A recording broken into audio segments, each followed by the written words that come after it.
This is the all-new EZ60, an electric SUV that'll have you asking, wait, this is a Mazda?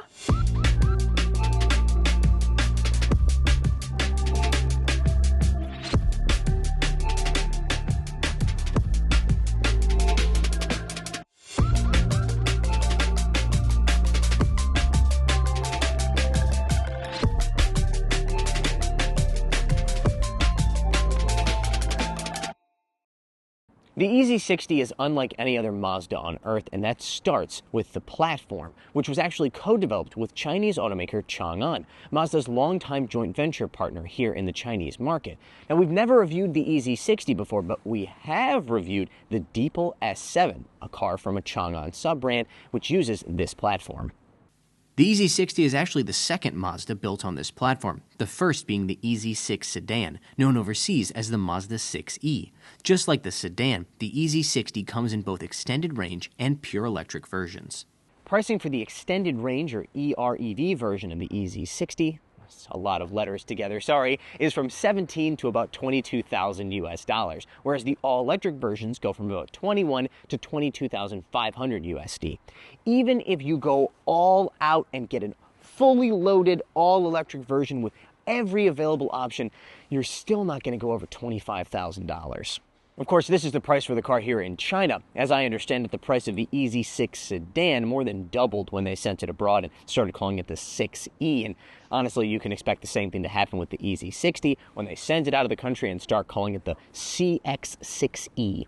Call it whatever you want, the EZ60 is a seriously good-looking SUV with some very interesting styling details, such as this air duct over top of the grille, which allows the grille to have better aerodynamics, but still a very full face, so to speak. Or this very 3D LED light that runs underneath of the grille. Even if you remove the badge, I think you could still tell this was a Mazda, just one that traveled here from the year 2040. Not that there's much risk of you ever doubting that there's a Mazda. After all, the brand has decided to slap a giant Mazda on the rocker panel. The futuristic aesthetic is only enhanced by the optional camera-based rear view mirrors. As we'll discuss when I get behind the wheel, I hate using them, but I cannot deny how cool they look, like some sort of advanced laser weapon system that's been grafted to the side of the car. So cool. That air duct over the grille isn't even the coolest one on the car. That would be this entire D-pillar, which is actually a hollow buttress that allows the air to flow in right here, sticking to the body and flow out right there. Now, obviously, this thing has prioritized both style and aerodynamics. However, it still manages to have pretty good storage space inside. 549 liters with the second row up, and up to 2,036 when you lay them down. And that's before we start talking about the 126-liter frunk, which is really deep. And then you remove this panel and you realize it's outrageously deep. If you were hoping that the EZ60's interior would present you with something that was a little bit more familiar to your average Mazda fan, you're going to be sorely disappointed.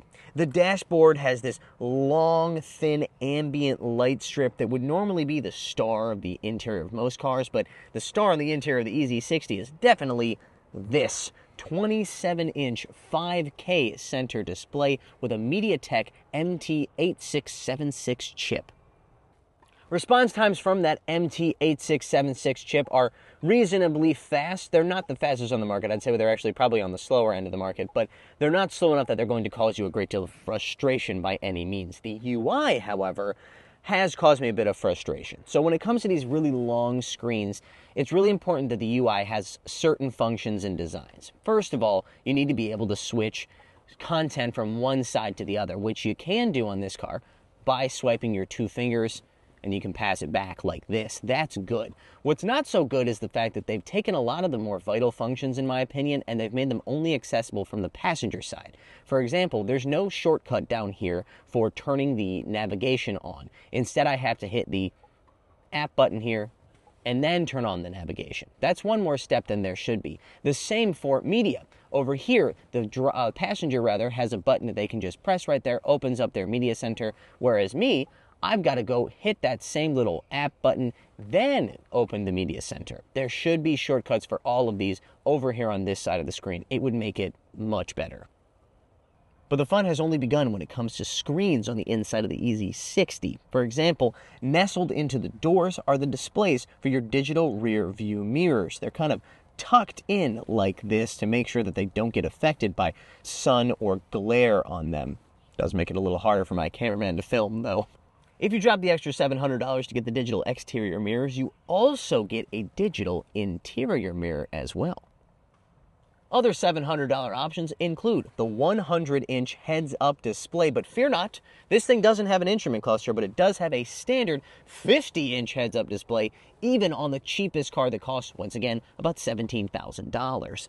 For $700, you can also get the 23-speaker Dolby Atmos surround sound audio system.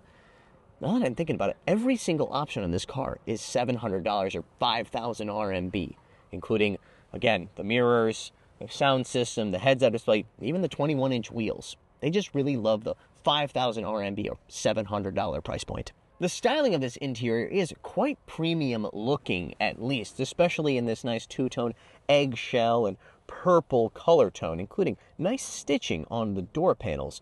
There are large swaths of hard black plastic, ranging from the dashboard up here with that very plasticky looking ambient light to the center console. I appreciate that they've chosen to put some pattern on here instead of having it be pure piano black plastic, but I'm not sure if this pinstriping is quite to my taste. Of course, this amount of hard plastic is more than acceptable at this price point, and even probably a little bit higher than this price point. But if you really want to distract yourself from the hard plastic, you can always remember that this top spec, at least, comes standard with dual front row zero gravity seats that are massaged, cooled, and heated. Sadly, however, and unlike an increasing number of Chinese cars these days, there's no refrigerator in the center console, just regular old storage. No space for zero gravity seats here in the second row, but there is optional heated and cooled seats. I don't know if it's 5,000 RMB or $700, but let's just assume that it is for consistency's sake. Space-wise, good legroom, as you can see. Headroom, however, a little bit tight for cars in this particular segment, thanks, I think, to that beautiful roof line. Still, the seats themselves very comfortable. Why? Because they are firmer than your average Chinese car seats, at least from what I can tell. It feels much more supportive and comfortable. Not a lot to complain about, honestly, but if I had to pick something, and I've always got to pick something, it's this center console right here. Now, this does fold down. It's very nice to be able to have an armrest with cup holders, but the way they've designed it, it sticks out just enough for you to grab it with your fingers instead of having a loop or a pull. I don't like that because it just looks like it's poorly installed, like it won't fit all the way in properly. I prefer a loop. Yeah, I prefer a loop. At this point, you've inevitably noticed my sick new kicks. These are custom pieces that were made for me by an up-and-coming young artist who happens to be my 8-year-old nephew. Or is he 9? Or is he 10 already? I don't know. I'm a bad uncle, but these are some awesome shoes. Thanks, Alex. Underneath this all-electric EZ60 is a 78 kilowatt-hour LFP battery pack with a claimed CLTC range of 600 kilometers and a claimed 30 to 80% charge time of 15 minutes. If, however, you suffer from an excess of range anxiety, you can always go with the extended range version. That has a smaller 32 kilowatt-hour LFP pack, but replaces that frunk with a 1.5-liter 4-cylinder generator. If you're able to charge your car at home, keep it topped up, honestly, you'll probably never use any gas. But in the event that you're able to deplete the 200-kilometer CLTC range of that car, well, then the generator turns on and you just keep on going. But regardless of which powertrain you choose, they both use the same rear-mounted electric motor, making 190 kilowatts and 290 newton meters of torque. Mazda has declined to provide an official 0 to 100 kilometer per hour time, but honestly, power feels more than adequate, even when you're trying to pass at highway speeds. And besides, Mazdas, they're not known for their acceleration. They're known for providing fun driving dynamics at a low price. The EZ60 has definitely nailed the low price part of that, but I'm not quite as convinced when it comes to the fun to drive aspect. This thing has a McPherson strut front suspension and an HR multi-link in the rear with adjustable dampers on this top spec. Now, those adjustable dampers are available as an added cost option on lower spec cars, and you'll never believe how much that option costs. That's right, $700, because of course it does. All of this is good on paper, but the experience that it provides is, at best, slightly better than its Chinese rivals. I mean, this is, again, a Chinese platform, but I would expect Mazda to have taken a pretty heavy hand in the tuning of it. Speaking of tuning, those adjustable dampers, I have switched between comfort and sport so many times, and I truly cannot tell you if there is a difference between the two. It really does feel exactly the same. Add to that steering that is pretty direct but genuinely quite vague, and also a very soft brake pedal that does not inspire confidence. You eventually get used to it, but it's not very nice to deal with. And you have an experience that just, I don't know. It doesn't feel zoomy, everybody. It doesn't feel especially zoomy. Yeah, zoom. Do I think your average driver would be disappointed by how this car handles? No. But I do think that your Mazda fanatics are not going to be very impressed. At least Mazda is keeping up in other areas, such as the driver assistance system, what they call E0. That includes highway NOA, or navigation on autopilot, which will follow the navigation prompts, including switching from one highway to another, merging from one to another, all on its own. It's not the most advanced system on the market, but it is smooth and competent enough to make long trips much easier. And it's much more impressive than the systems that are available on Mazdas anywhere else in the world. But while I'm happy to see that Mazda is getting access to more advanced electric powertrains and more advanced driver assistance systems, not everything that came out of their partnership with Chang'an is good. Now it's time to talk about these digital rearview mirrors. Now, I've used digital rearview mirrors across a bunch of different cars, including 2 different models from Avatar, Chang'an's high-end electric brand. But despite all this experience, I still can't get used to them. I really can't. First of all, their position is much lower than a normal rear view mirror, so you have to retrain your body to look down instead of over here. Number 2, because it's a display, a screen instead of a mirror, you actually have to refocus on it in order to see what it's displaying. That's just more time that you're not looking ahead at the road. There are differing opinions in the Wheelsboy office as to whether or not these are good. The cameraman who's sitting next to me in the car, he really likes them, and he says that if he could, he would option them on his future car. But for me, they're a no-go.